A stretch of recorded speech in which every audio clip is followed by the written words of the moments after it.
The blood doesn't wash away. Layla has scrubbed the marble 3 times today, her hands raw and trembling, but the stain persists, dark copper against pale stone, right where the pack swears their oaths of loyalty. Right where they shattered her knees 6 months ago. She doesn't remember the pain anymore. Only the sound. Bone splintering like winter branches. Laughter, sharp and bright as broken glass, echoing off the vaulted ceiling of the frost-bound court. And Lady Gina's voice, silk over steel, crawling suits you better, Omega. Consider it a gift. Now you'll never forget your place. Because in the frost-bound court, kneeling is law. Layla used to kneel properly, like everyone else. Head bowed, eyes lowered, spine bent in submission. She served the high-ranking wolves without question, poured their wine, pressed their linens, absorbed their insults like a sponge soaking up filth. She was invisible. Forgettable. Just another Omega servant in a court that bred hierarchy into its very bones. Until she made the mistake of being noticed. It started small.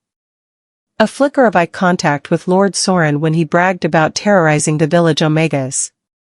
A hesitation, barely a heartbeat, before she refilled Lady Gina's cup after the noblewoman accidentally knocked it into Layla's face. Tiny rebellions, really. Cracks in the mask of perfect submission. They couldn't allow cracks. So they gathered her in the great hall during the lunar gathering, in front of the entire pack. They made it ceremony. Lady Gina's personal guards held her down on the oath stone, that sacred slab of marble where generations had pledged loyalty to the crown. Lord Soren brought the iron rod himself, heated until it glowed. "We're doing you a favor," he'd said, smiling. "You clearly struggle with proper posture. This will help you remember." The first knee shattered with precision. Medical, almost. The healer stood right there, making sure she wouldn't bleed out, wouldn't die. Just enough damage to ensure she'd never stand fully again. Never walk without agony. Never run. The second knee broke slower. They wanted her to feel it. And she did. She felt everything. But Layla didn't scream. Not once. She locked her jaw so tight she chipped a tooth, swallowed the howl that tried to claw up her throat, and instead, she watched.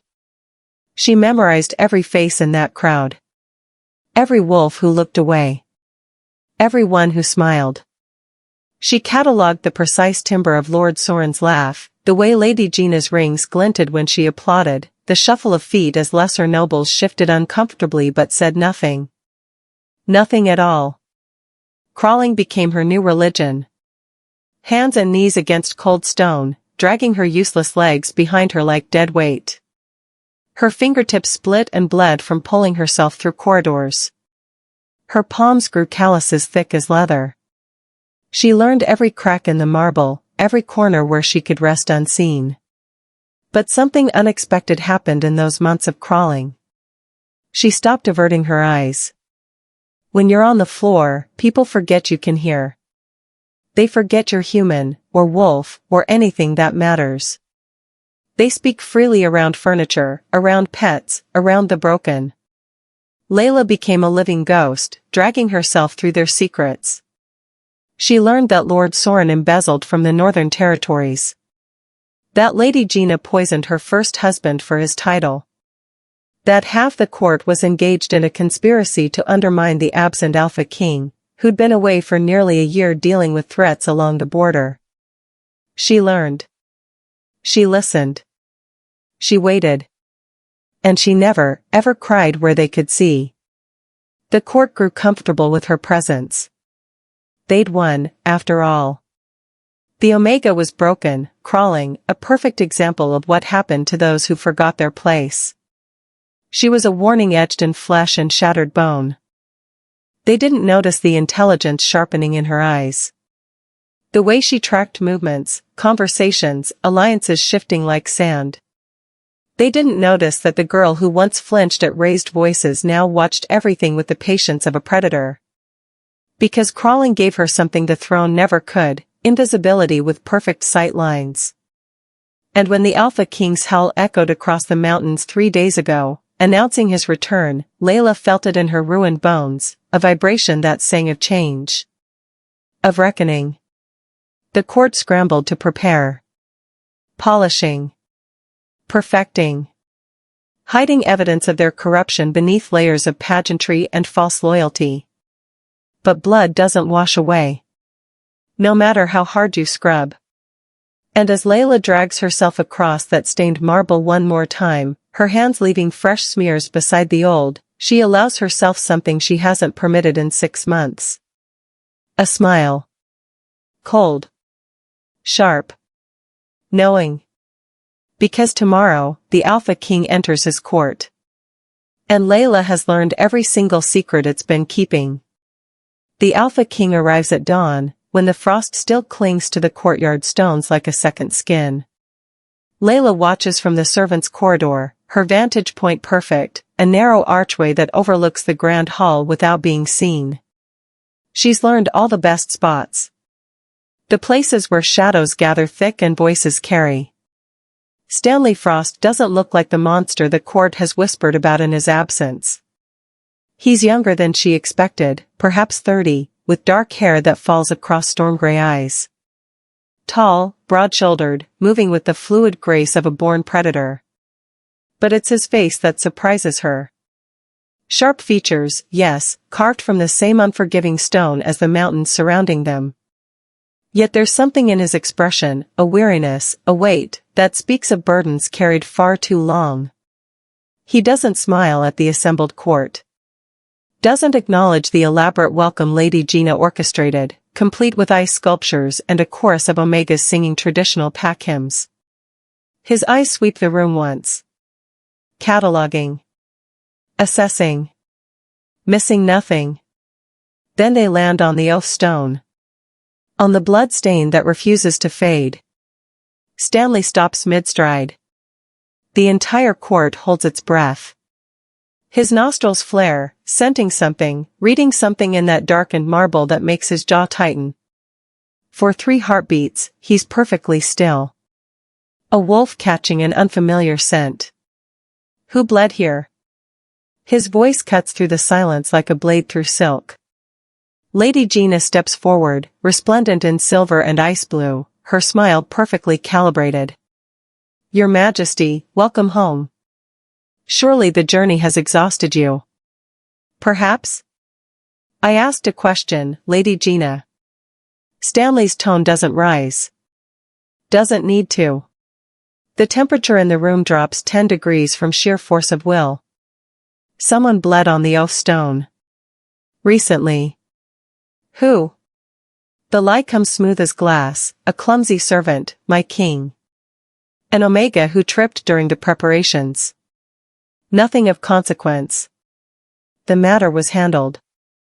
From her shadowed archway, Layla's fingers curl against cold stone.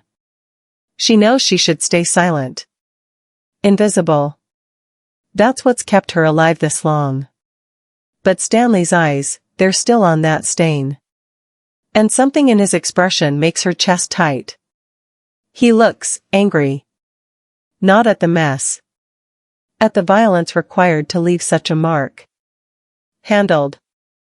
Stanley repeats the word softly, dangerously. Show me this servant. Oh, she's been reassigned to the lower kitchens, Your Majesty. Hardly worth your. Now. It's not a request.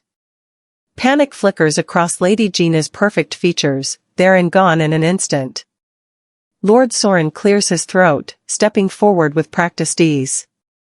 My king, forgive us. We sought to spare you the unpleasantness. The Omega in question proved difficult. Rebellious. We were forced to administer correction. Correction. Stanley's voice has gone very, very quiet. The kind of quiet that precedes storms. Define correction, Lord Soren. Discipline befitting her station, of course. Nothing excessive. Then jesting her here shouldn't be a problem. The court exchanges glances. Layla can feel their fear from here, sharp and acidic. They're trapped between disobeying their alpha and revealing what they've done. What they've become in his absence. Finally, Lady Gina gestures sharply to a lesser servant. Fetch the Omega. The one with the limp. Limp. As if her shattered knees are merely an inconvenience. Layla has two choices. She can wait to be dragged out, helpless and humiliated. Or she can crawl to her own reckoning. She chooses the latter. The sound of her approach silences every whisper. Hands on marble, pulling her broken body forward, the drag of useless legs behind her. She doesn't hurry. Doesn't hide. She takes the main corridor, right through the center of the assembled court, her calloused palms slapping against stone in a rhythm that echoes like a heartbeat. Wolves part before her. Some in disgust. Some in shame. Most in practiced indifference. Layla keeps her eyes forward. Fixed on the throne. On the Alpha King who stands before it, watching her approach with an expression she can't quite read. It takes her 3 full minutes to cross the hall. 3 minutes of excruciating silence broken only by her movements. 3 minutes where every eye burns into her back, her sides, her ruined legs. When she finally reaches the oath stone, the sight of her breaking, she stops. Positions herself directly on the blood stain. Her blood. Her marker. And then, for the first time in 6 months, Layla lifts her head fully. Meets the Alpha King's eyes without flinching. Stanley's face has gone very still. His gaze travels from her dirt-streaked face to her scarred hands to her twisted legs, and something in those storm-gray eyes shifts. Darkens. A rage so profound it seems to pull the light from the room. What is your name? His voice is gentle. Terrifyingly so. Layla, Your Majesty. Layla. He says it like a vow. Like a promise written in blood. Who did this to you? She could lie. Should lie. Self-preservation screams at her to protect herself, to not make enemies of the powerful wolves who can reach her anywhere, anytime. But Layla is so tired of kneeling. I can give you names, my king. Her voice doesn't shake. Or I can show you their faces.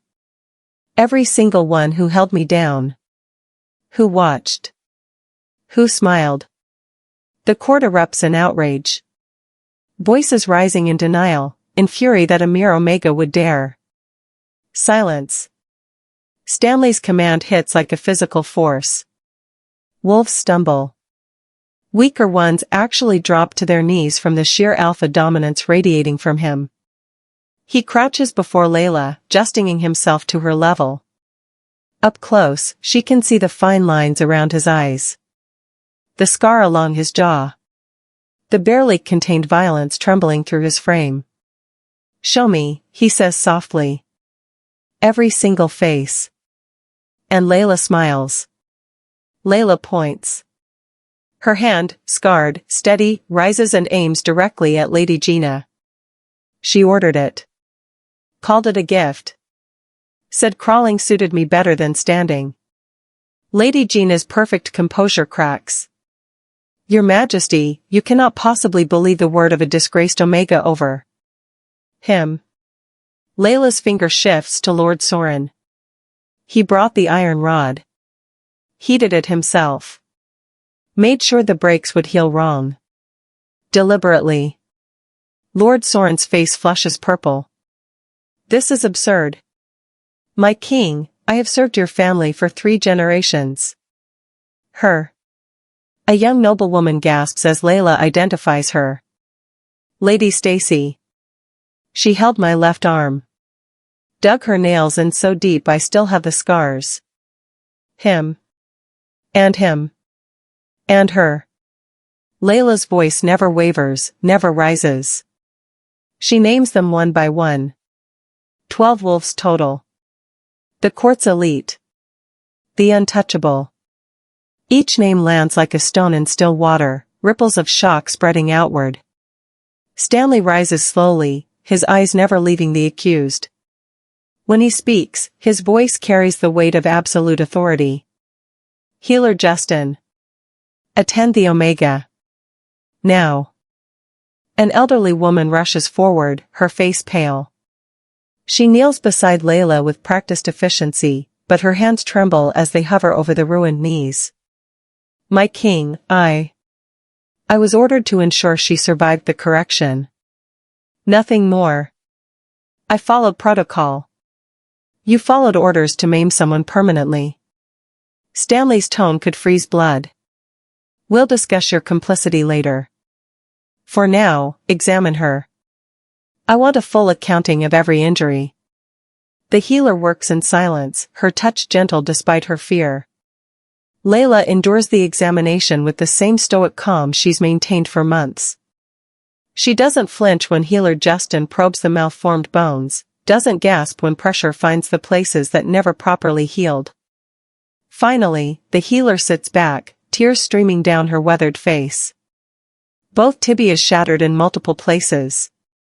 Left patella completely destroyed.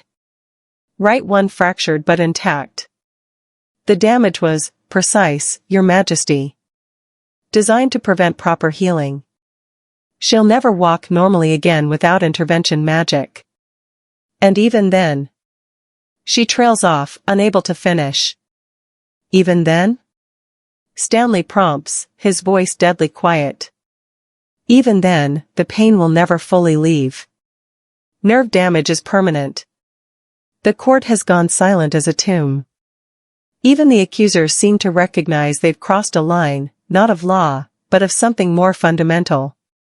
Something that even pack hierarchy shouldn't excuse. Stanley turns to face them, and Layla sees what she suspects few have witnessed, an alpha king unleashing his full fury not in violence, but an ice-cold calculation. 12 of you. He doesn't raise his voice. Doesn't need to. 12 wolves of this court participated in the torture of an Omega under my protection. In my home. On sacred ground. She was insolent. Lady Gina's desperation finally shows. She refused proper submission. We were maintaining order in your absence. You were playing at power. Stanley cuts her off. And you forgot the most important rule of the frost-bound court. He moves to the throne, not to sit, but to reach behind it. When his hand emerges, it holds an ancient book bound in silver and ice-blue leather. The Court Chronicles. Laws written by the first Alpha King, unchanged for 500 years. Layla's breath catches. She knows those chronicles exist, but she's never seen them. No servant has. Stanley opens the book with reverence, flipping to a section near the middle. When he reads, his voice carries through the hall like prophecy. Article 7, Clause 13, when grievous harm is done to the defenseless, when power is wielded not for protection but for cruelty, when blood stains the oath stone through malice, the law of reflection shall apply. Those who forced another to kneel shall kneel themselves, until the wronged grants mercy or until bone yields to stone, whichever comes first. Silence. Absolute, suffocating silence. Lord Soren finds his voice first. That law is archaic. It hasn't been invoked in centuries. Because for centuries, my ancestors ensured wolves like you never rose to positions where you could abuse the vulnerable. Stanley's eyes are glacial. I left for 1 year. 1 year, and you turned my court into a chamber of horrors. He closes the book with a sound like a judge's gavel. The law of reflection is now in effect. The 12 accused will kneel on this oath stone. You will remain kneeling until Layla, he gestures to her, giving her a power she's never possessed, decides you've learned what powerlessness feels like. Not until I forgive you. Not until you beg. Until she chooses to grant you mercy. The court erupts. Voices overlap in protest, in disbelief, in rage. This is madness. You cannot be serious. We are nobility. We have rights. You have what I grant you. Stanley's roar silences them all. The windows rattle. Frost actually spreads across the floor from the sheer force of his alpha command. And right now, I grant you the opportunity to understand what you've done. Kneel. Now. The 12 wolves look at each other. Lady Gina's face twists with fury and fear. Lord Soren's hand moves toward his sword. Stanley's eyes flash silver, his wolf rising to the surface. Draw that blade, Soren, and I'll show you what real correction looks like. One by one, they kneel. Some defiant. Some already weeping. All of them positioned on the oath stone, on Layla's blood, in the exact spot where they destroyed her. Stanley turns to Layla, his expression softening fractionally. They kneel until you say otherwise. The power is yours. And Layla, looking at the 12 wolves who broke her, who laughed while they did it, who never once showed her mercy.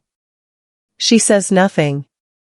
She simply watches them kneel, the way they once watched her crawl. And she smiles. 3 hours pass. The 12 wolves remain on their knees, and Layla remains on the floor beside them, not crawling now, but seated, her ruined legs stretched before her. Watching. Waiting. Silent as the grave. Stanley has dismissed the rest of the court, but he hasn't left. He sits on the throne, a silent sentinel, ensuring no one breaks position. Ensuring the law is honored. Every so often, his eyes find Layla. Not with pity, she'd hate that. But with something else. Curiosity, perhaps. Or recognition. As if he sees something in her he didn't expect to find in his broken court. Lady Gina is the first to crack. Please, she whispers, her voice hoarse. My knees. I understand now. I was wrong. I'm sorry. Layla doesn't even look at her. I said I'm sorry. Gina's voice rises, cracking with desperation. What more do you want? Blood? Groveling? I'm begging you. You begged? Layla's voice is soft, almost conversational. She turns her head slowly, meeting Gina's eyes. Did I beg when you held that iron rod over me? I don't recall. Perhaps my memory of that day is faulty. You refused to scream. Gina spits. You wouldn't give us the satisfaction. So you wanted my pain for entertainment. Layla's tone doesn't change. Still calm. Still measured. Thank you for clarifying. Gina's face contorts with rage, but she says nothing more. Can say nothing more. Because every word only condemns her further. Lord Soren tries a different approach. He looks to Stanley, his expression a mask of desperate reason. Your Majesty, surely you see this as excessive. We acknowledge our error. We will make restitution, gold, land, whatever the Omega requires. Her name is Layla. Stanley's voice cuts like a blade. And I'm not the one whose forgiveness you need. She's enjoying this. Lady Stacy cries out, tears streaming down her young face. She's torturing us out of spite. I haven't touched you. Layla's gaze shifts to the girl who once held her arm with such vicious strength. I haven't heated any iron rods. I haven't broken anything. You're simply kneeling. The way I should have been allowed to kneel before you destroyed that option for me. The weight of that truth settles over the hall like fresh snow. 6 hours. The wolves are trembling now. Sweat beads on their foreheads despite the cold. Several are weeping openly. Lord Soren's face has gone gray with pain. Lady Gina sways, nearly collapsing before catching herself. Stanley rises from the throne, descending the steps with predatory grace. He moves to Layla's side, crouching down so they're at eye level. You could end this, he says quietly, meant only for her ears. You have the power. I've had power for 6 months. Layla meets his storm gray eyes without flinching. The power to listen. To learn. To survive. This is just a different kind. Is it enough? His question carries no judgment. Only genuine curiosity. Layla considers. She looks at the 12 kneeling wolves, some of the most powerful members of the frost-bound court, now reduced to trembling, weeping supplicants. She should feel triumphant. Victorious. Instead, she feels hollow. My king, she says finally, her voice carrying through the hall. May I ask you something? Anything. Why did you invoke this law? You could have had them executed. Exiled. Why give me this choice? Stanley is silent for a long moment. When he speaks, his words are carefully chosen. Because mercy that costs nothing means nothing. They need to understand what it means to be powerless. And you. He pauses, his eyes searching her face. You need to understand what it means to wield power justly. To choose mercy not because you're weak, but because you're strong enough to grant it. Something shifts in Layla's chest. A crack in the ice she's built around her heart. You're trying to teach me something, she realizes. I'm trying to give you a choice they never did. Stanley stands, offering her his hand. But the choice is entirely yours. They kneel for as long as you command. Even if that's forever. Layla stares at his outstretched hand. Strong. Scarred. Offering help without demanding submission in return. She doesn't take it. Not yet. Instead, she turns back to the 12. 10 hours, she announces. You'll kneel for 10 hours total. The same amount of time I spent crawling from the healer's chambers to the servants' quarters after you broke me, because no one would carry me. No one would help. Relief floods several faces. 10 hours. They can endure 10 hours. But, Layla continues, her voice hardening, every week, for the next year, you'll spend one full day working in the servants' quarters. Cleaning. Cooking. Scrubbing. Whatever tasks I assign. You'll learn every name of every omega you've ever overlooked. And you'll treat them as you wish to be treated. The relief evaporates, replaced by horror. A year? Lord Soren chokes out. That's generous, Stanley interjects, his tone brooking no argument. I'd have demanded 10 years. Accept Layla's terms, or we'll return to the law of reflection with no time limit. The 12 exchange glances. Trapped. Broken. Defeated. We accept, Lady Gina whispers finally. Layla nods once. Then in 4 more hours, you may rise. As the tension in the room shifts, Stanley extends his hand again. This time, Layla takes it. His grip is firm, warm, and when he helps her shift to a more comfortable position, his touch is gentle. Respectful. Thank you, he says softly. For showing mercy? For being stronger than they ever were. His eyes hold hers. And for teaching me something I'd forgotten. What's that?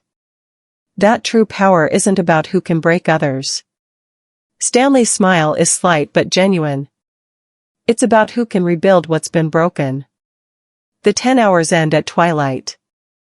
The 12 wolves stagger to their feet, several collapsing immediately, their legs unable to support them after so long. Servants rush forward, some with genuine concern, others with barely concealed satisfaction, to help them from the hall. Layla watches them go with detached calm. No triumph. No glee. Just observation. When the hall finally empties, only she and Stanley remain. You should rest, the Alpha King says, still standing beside her. Healer Justin has prepared rooms in the East Wing, warmer, closer to the healing springs. I've assigned guards to ensure no one disturbs you. You think they'll retaliate? It's not a question. I think wounded pride is more dangerous than wounded flesh. Stanley's expression darkens. And I've made powerful enemies today by siding with you. You didn't side with me. Layla's voice is quiet. You sided with justice. There's a difference. To them, it's the same thing. He crouches beside her again, and Layla realizes he's been doing this all day, lowering himself to her level rather than forcing her to crane her neck upward. Such a small gesture. Such profound respect. Layla, I need to know, the things you said earlier. About showing me faces. Did you mean just the 12, or is there more? She meets his eyes. Sees the weight there. The burden of an alpha who left his court believing it secure, only to return and find corruption festering in every corner. There's more, she admits. Much more. Stanley's jaw tightens. Tell me. And so she does. Layla reveals everything she learned from her months crawling through shadows. The embezzlement. The poisoning. The conspiracy to undermine his authority. She names, recounts conversations, provides details so specific that Stanley's expression grows darker with each revelation. Lord Soren has been diverting funds from the Northern Territories for 3 years, she explains. He uses the money to pay off border guards. They falsify reports about rogue attacks to justify requesting more soldiers he then sells as mercenaries to the highest bidder. Stanley's hands curl into fists. That's treason. Lady Gina murdered her husband because he discovered she was corresponding with the Shadowfang pack. They want access to our mountain passes. She's been selling them information about our defenses. Gods. Stanley stands abruptly, pacing. How long has this been happening? Since before you left. They've just grown bolder in your absence. Layla pauses, then adds quietly, they were planning something for your return. I couldn't get all the details, but I heard Lady Gina mention a welcoming gift that would ensure you'd be amenable to their suggestions. Stanley stops mid-stride. Poison? I don't know. But whatever it was, healer Justin was involved in preparing it. The betrayal on Stanley's face is stark. Raw. Justin has served my family for 40 years. She delivered me. I trusted her. She's afraid. Layla's voice softens. I watched her prepare the remedy. Her hands were shaking. She wept. Whatever they're holding over her, it's powerful enough to make her betray everything she believes in. Stanley is silent for a long moment, processing. When he speaks again, his voice is heavy. I've been a fool. I left this court thinking it would maintain itself. That tradition and law would be enough. He laughs bitterly. Instead, I gave them free rein to become monsters. You couldn't have known. I should have. He turns to face her, and Layla is struck by the anguish in his eyes. I'm the Alpha King. Protecting this pack is my sacred duty. And I failed. I failed you most of all. You didn't break my knees. I created a system where breaking you was possible. Where it was accepted. Stanley moves closer, kneeling fully now, justing himself even lower than her seated position. Layla, I am so deeply sorry. For what they did. For not being here to stop it. For every moment of pain you've endured because I wasn't paying attention. The apology hits harder than any of the day's revelations. Layla has grown accustomed to cruelty, to indifference. But genuine remorse from the most powerful wolf in the territory? That's unfamiliar ground. Why do you care? The question escapes before she can stop it. I'm nobody. Just an Omega servant. You have bigger concerns, treason, conspiracy, threats to your throne. You are not nobody. Stanley's voice is fierce. You survived 6 months of agony and used that time to gather intelligence that might save this entire pack. You showed mercy to wolves who showed you none.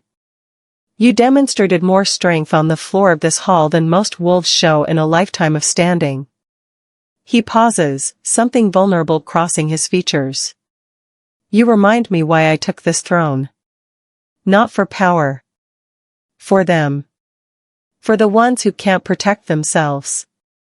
Layla's breath catches. The intensity in his eyes, it's not pity. Not even admiration. It's something deeper. Recognition. As if he sees in her a kindred spirit, someone who understands what it means to carry weight that should break you but doesn't. My king. Stanley. He says it softly. When it's just us, please. Call me Stanley.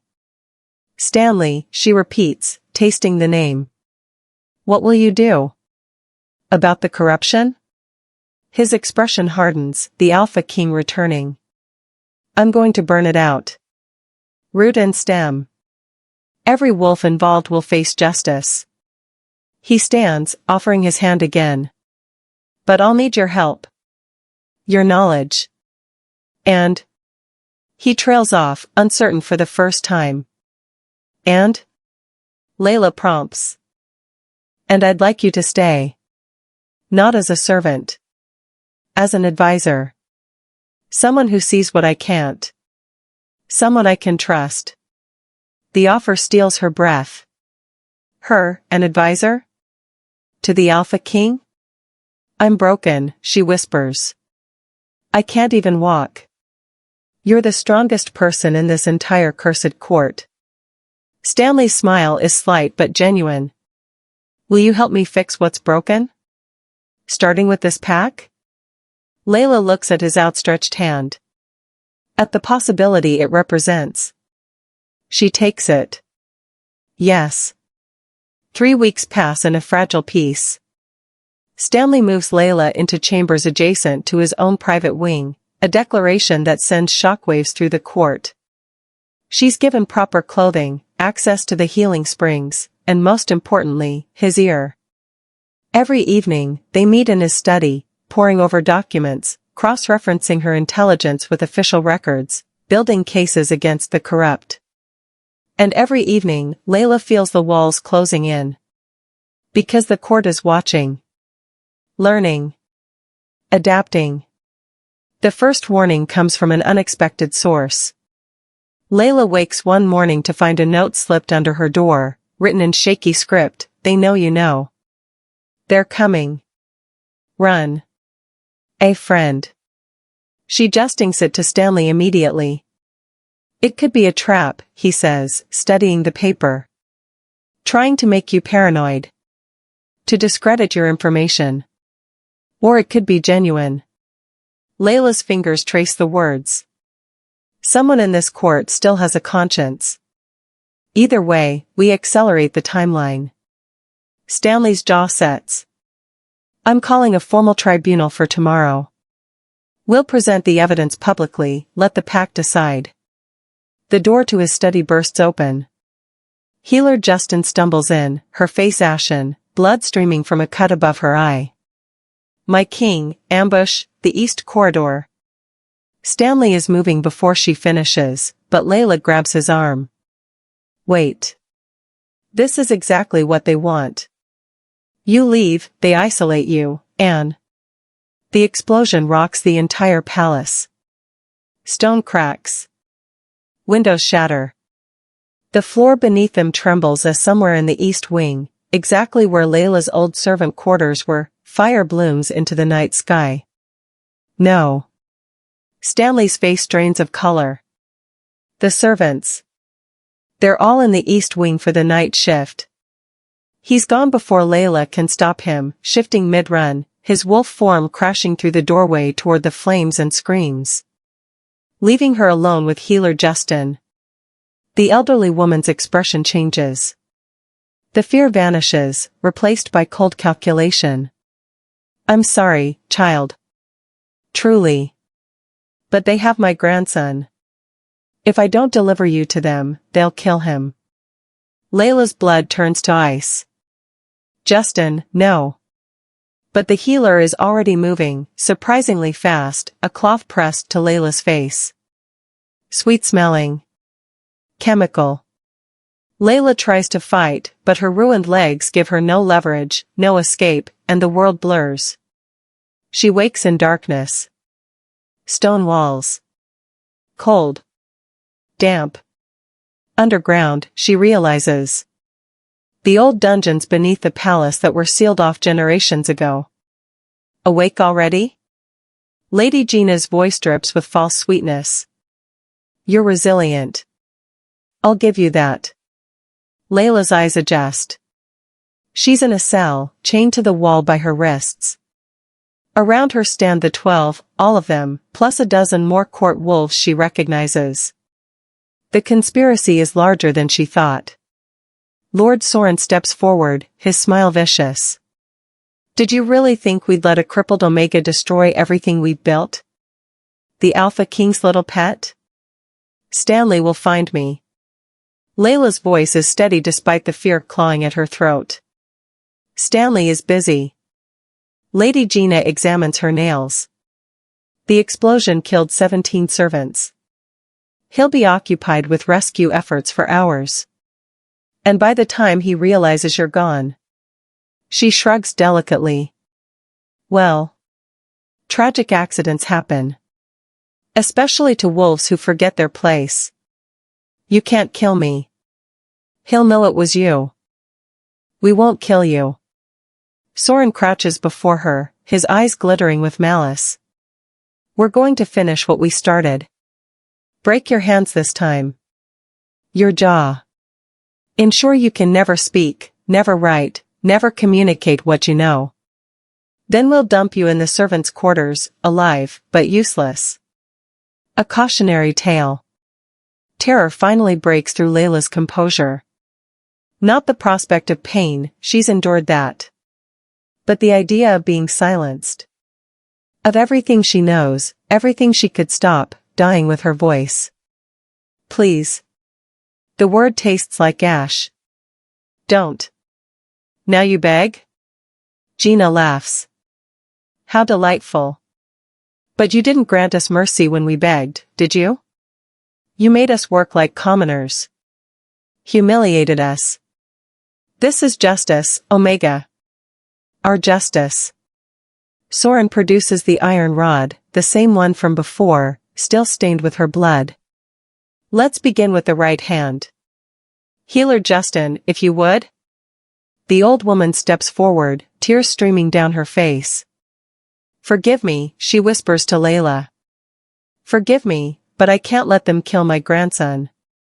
Stop. The command doesn't come from Layla. A figure emerges from the shadows, young, barely more than a boy.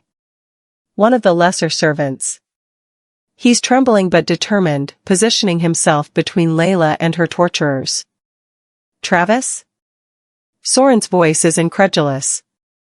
Get out of the way, boy, or you'll join her. No. Travis's voice shakes but holds. I won't. You want to break her? You go through me first. Brave. Gina's smile is serpentine. But stupid. She nods to the guards. They grab Travis, drag him aside.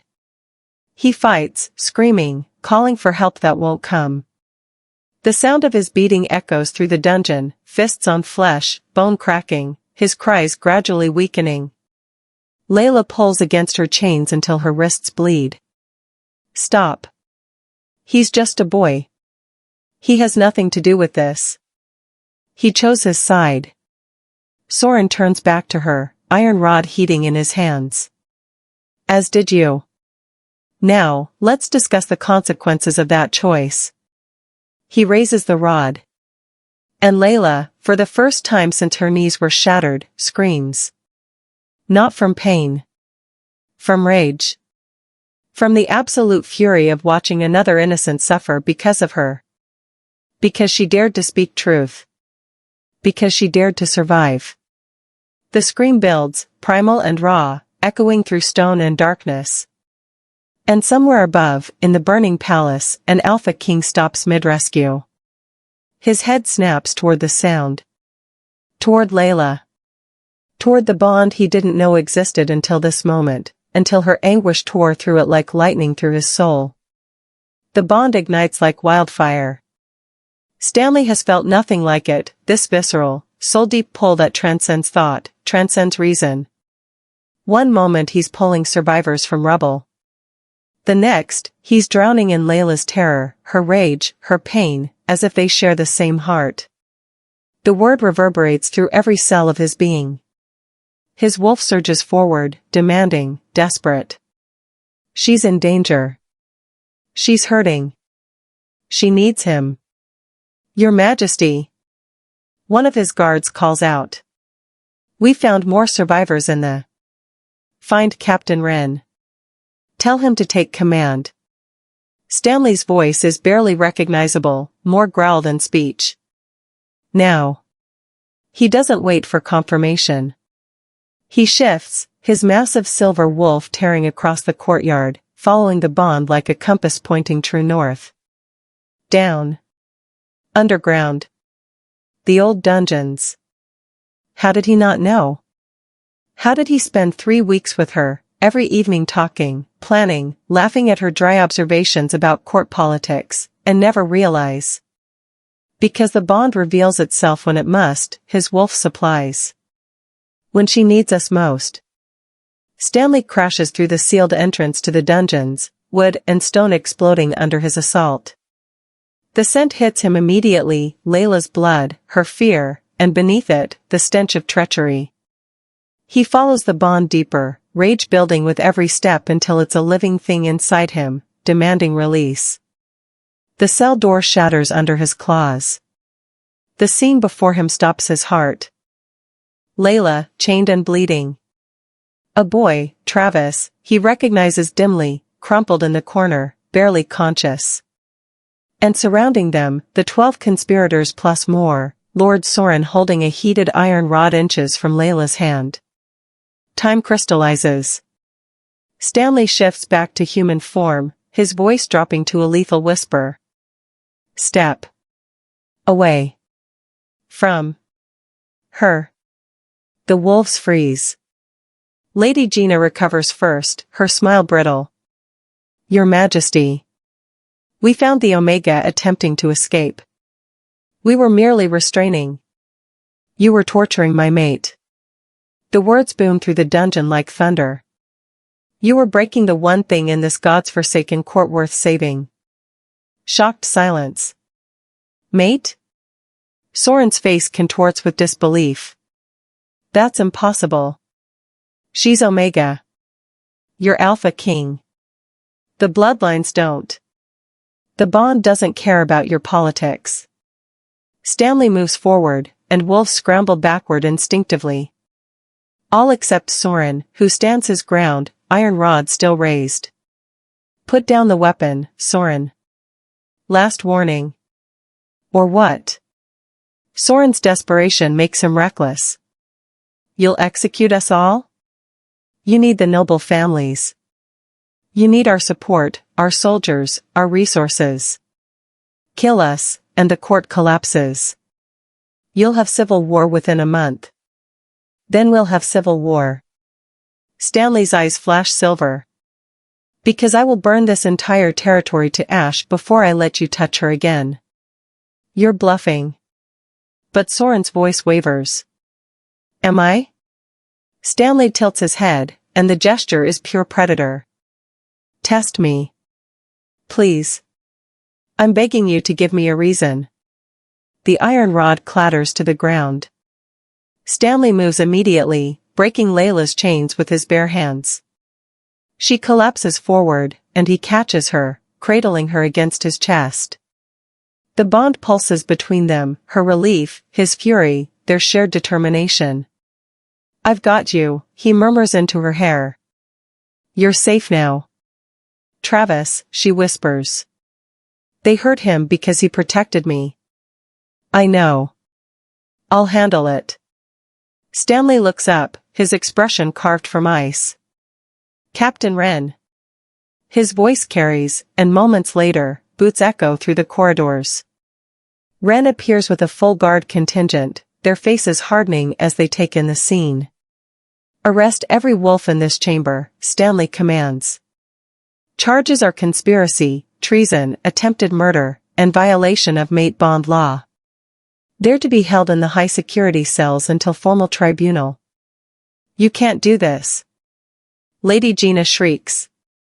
We have rights. Our families. Your families will be notified that you've committed capital crimes.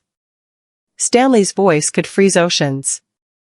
And if they're wise, they'll distance themselves before they're implicated in your treason. As the guards move in, Healer Justin steps forward, her face streaked with tears. Your Majesty, please. My grandson. They have my grandson. I didn't want to, I never wanted. Stanley's expression softens fractionally. Where is he?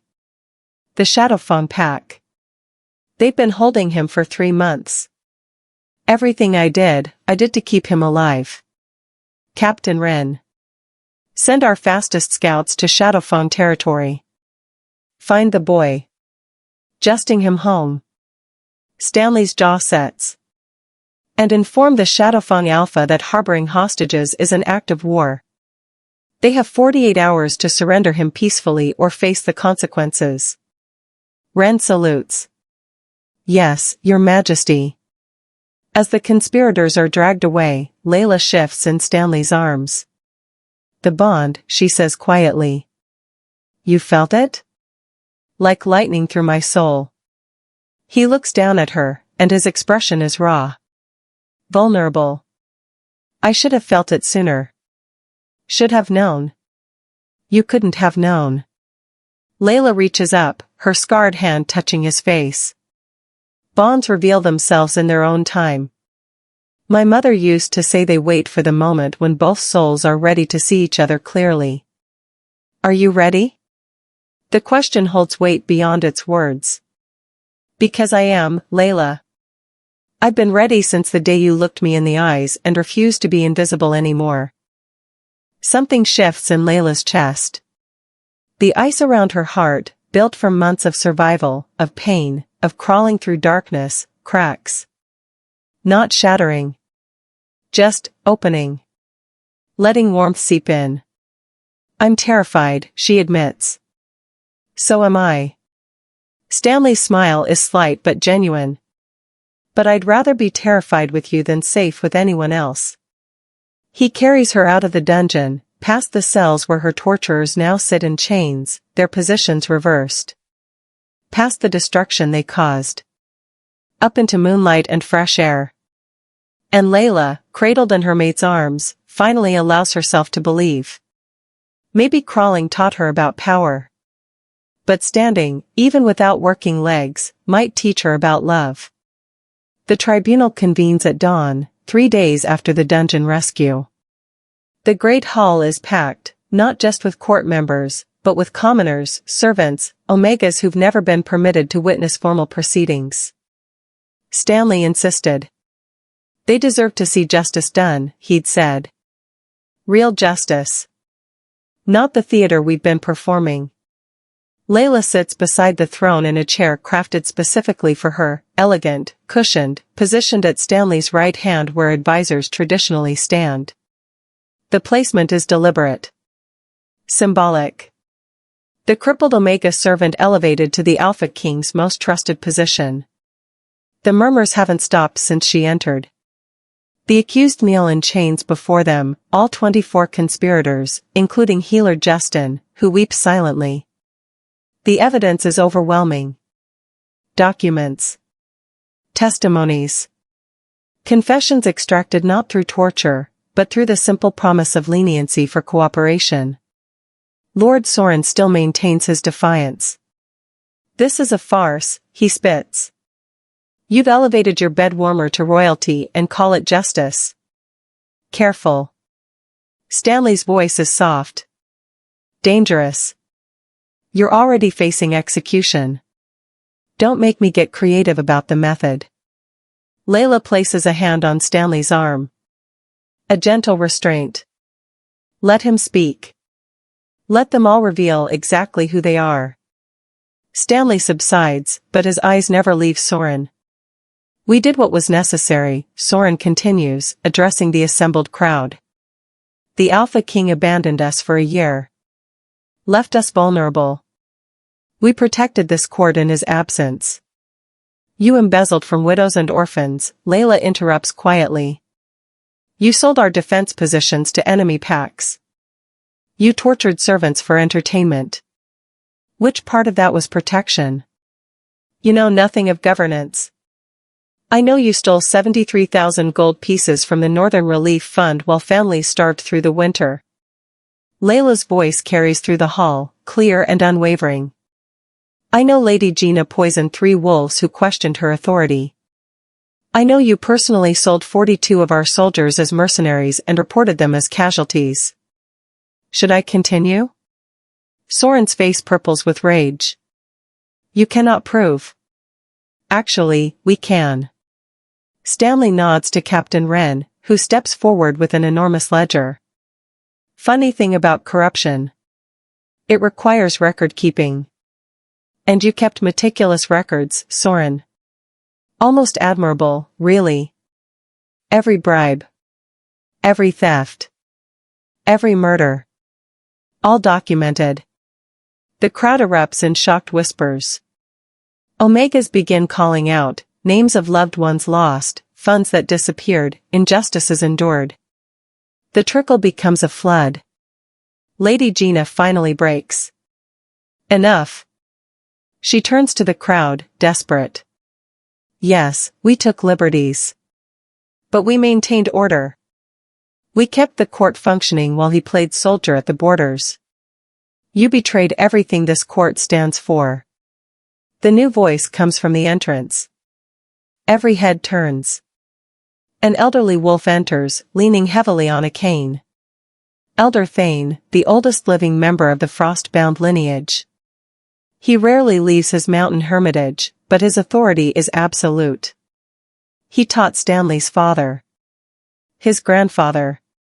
5 generations of Alpha Kings. The hall falls silent. Elder Thane, Stanley rises, offering a respectful bow.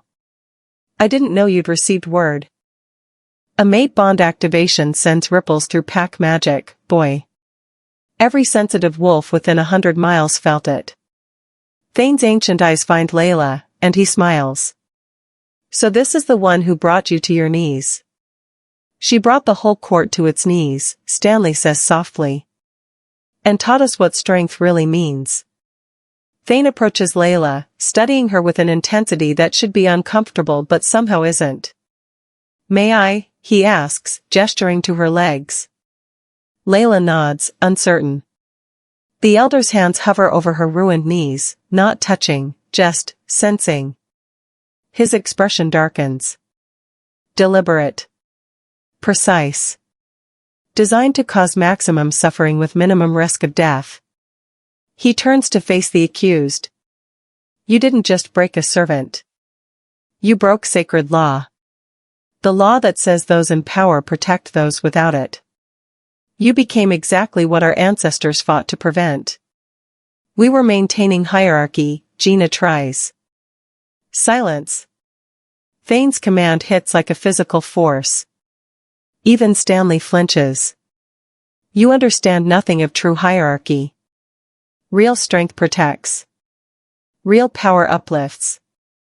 You used your positions to crush the vulnerable, and you dare call it tradition? He turns to Stanley. The evidence is clear. The crimes are capital. But there's a complication. What complication? Stanley asks. Execute them all, and you create martyrs. Their families will claim persecution. You'll spend years fighting rebellions from wolves who see only that you killed 24 nobles for the sake of 1 Omega. Thane's expression is grave. But there's another way. An older law.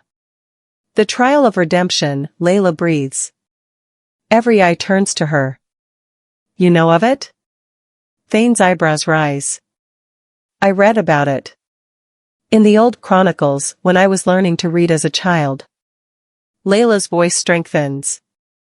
The guilty are given one chance to prove they understand their crimes. They must live as their victims lived.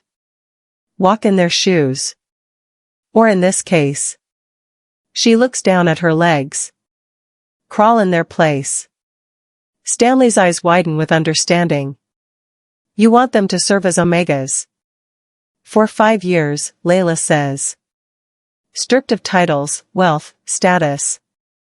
They work in the kitchens, the stables, the lowest positions. They learn every name they never bothered to know. They feel every indignity they inflicted. And if they survive those 5 years with honor, if the omegas themselves testify to their genuine change, then and only then do they earn back their freedom. And if they refuse? Soren snarls. Then you choose execution, Layla says simply. Quick and clean. Your choice. The silence is deafening. Lady Gina breaks first. I'll do it, she whispers.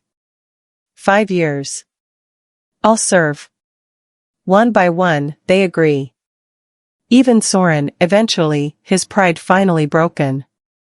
All except one. I don't deserve redemption. Healer Justin's voice is hollow. I betrayed my oath. I helped torture an innocent. My grandson is safe now, Captain Wren brought him home yesterday. I have nothing left to atone for except my conscience. Layla meets her eyes. Then spend 5 years healing it. Work in the healing wards. Tend to omegas who can't afford treatment. Save lives instead of destroying them. Justin's tears flow freely. You would grant me that mercy? After everything? Someone once told me, Layla glances at Stanley, that mercy that costs nothing means nothing. This costs me. It costs all of us. But maybe that's what makes it real. Elder Thane nods slowly. The girl is wise beyond her years. The judgment stands. 5 years of service. Begin immediately. As guards lead the condemned away to their new lives, Stanley takes Layla's hand. You gave them more than they deserved. I gave them what they gave me, Layla corrects. A chance to learn from their pain. And us? Stanley asks softly. What do we learn from ours?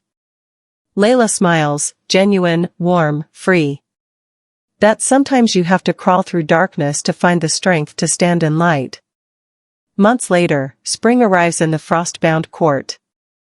Layla wakes to sunlight streaming through crystalline windows, the warmth a stark contrast to the cold stone she once crawled across. She stretches carefully, testing her legs, still damaged, still painful, but different now. Because 3 months ago, Elder Thane brought her a gift. Ancient magic, he'd explained, placing worn leather braces on her ruined knees. Crafted by the first healers, designed for warriors who refused to stop fighting. They won't restore what was broken, but they'll give you something else.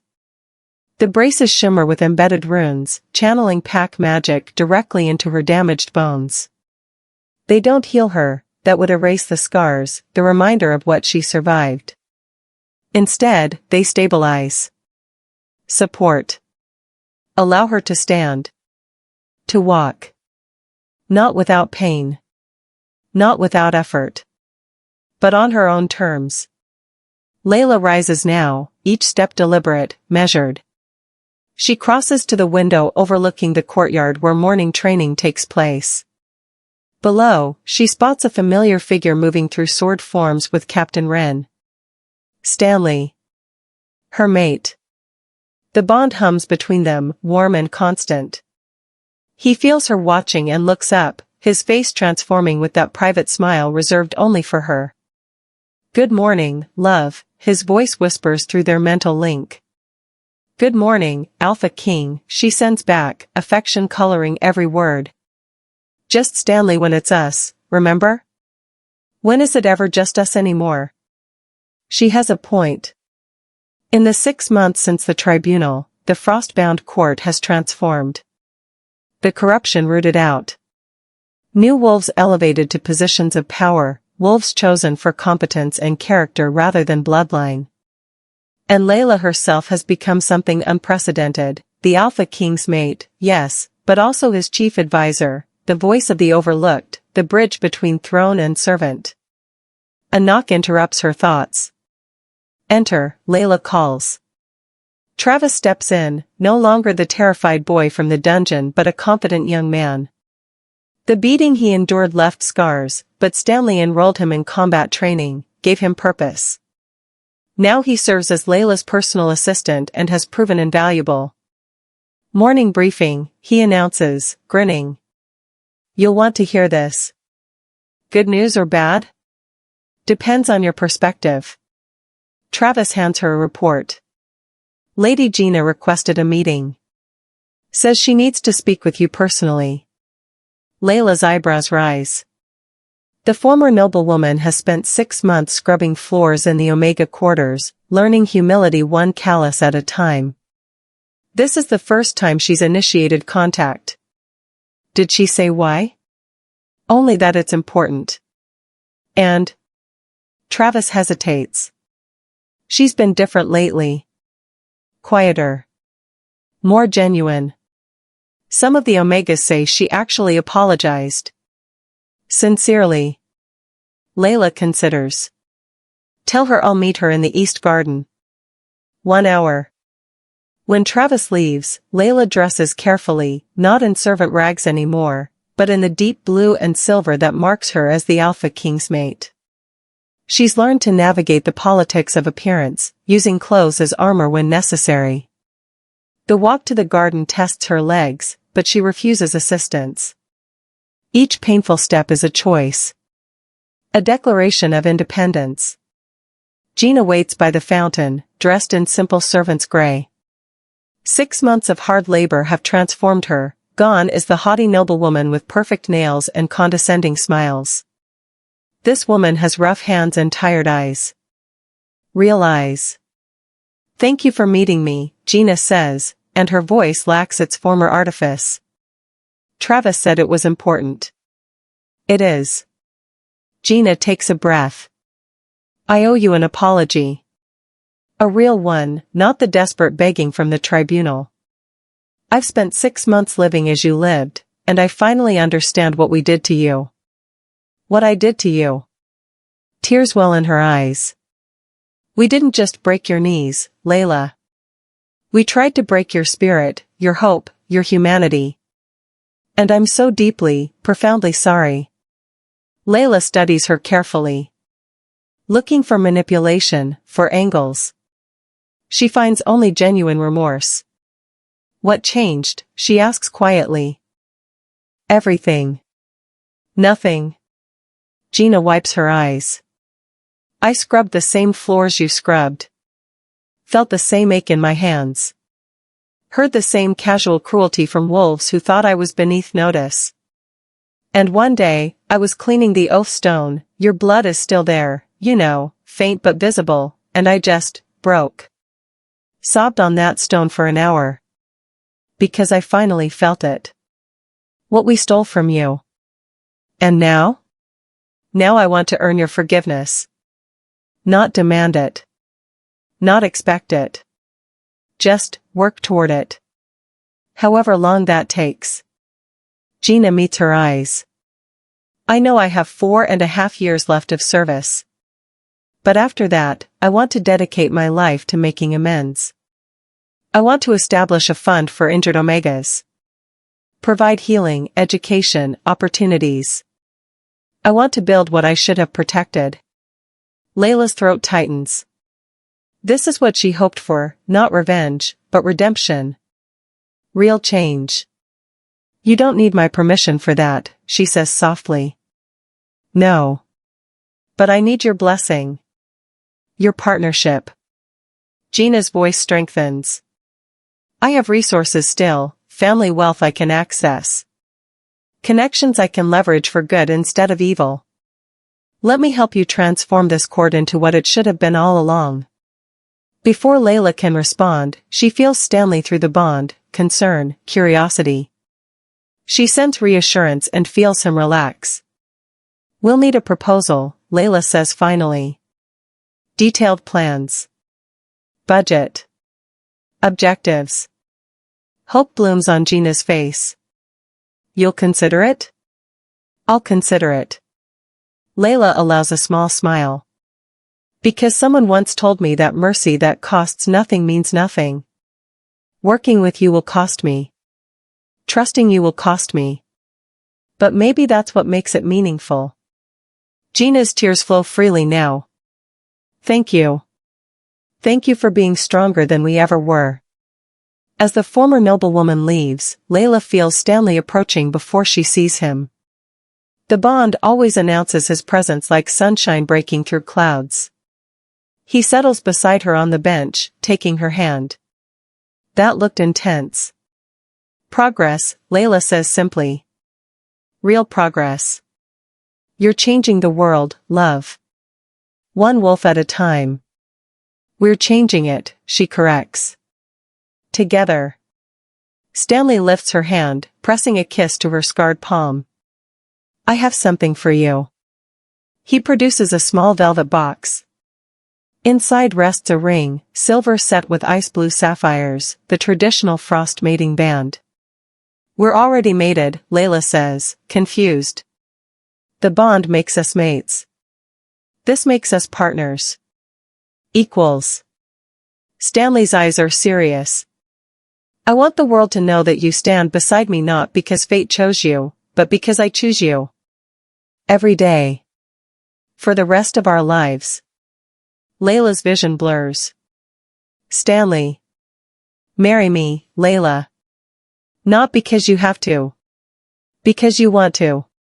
She looks at this wolf who saw her at her lowest and elevated her to heights she never imagined. Who gave her power and trusted her to wield it justly. Who loves her not despite her scars but including them. Yes, she whispers. Always yes. He slides the ring on her finger, and it fits perfectly.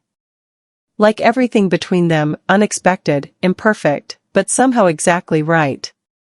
They sit together as spring blooms around them, two wolves who found each other in darkness and chose to build something beautiful in the light. Layla's knees still ache. Her legs still bear the scars of what was done to her. But when she stands now, and she does stand, beside her mate, before her court, in defiance of everyone who said she never would, she stands on her own terms. Because crawling taught her about survival. But standing taught her about triumph. And loving, truly, deeply loving and being loved in return, taught her that power isn't about who can break others. It's about who can heal what's broken and build something stronger from the pieces. The frost-bound court has a new law now, carved in stone beside the oath marker. Those who abuse power kneel. Those who survive stand. And those who choose mercy rule. Beneath it, deliberately preserved, is Layla's blood stain. A reminder. A warning. A promise. Thank you so much for watching, beautiful souls. If Layla's journey touched your heart, please hit that like button and subscribe for more emotional stories. Drop a comment telling me what you thought. Did her strength inspire you? Did Stanley's devotion make you swoon? I want to hear everything. And remember, you are stronger than whatever tried to break you. Keep standing. Keep fighting. Keep choosing mercy even when it costs you. Until next time, this is your storyteller, reminding you that real power doesn't need legs to stand, it just needs a heart that refuses to quit. See you in the next story.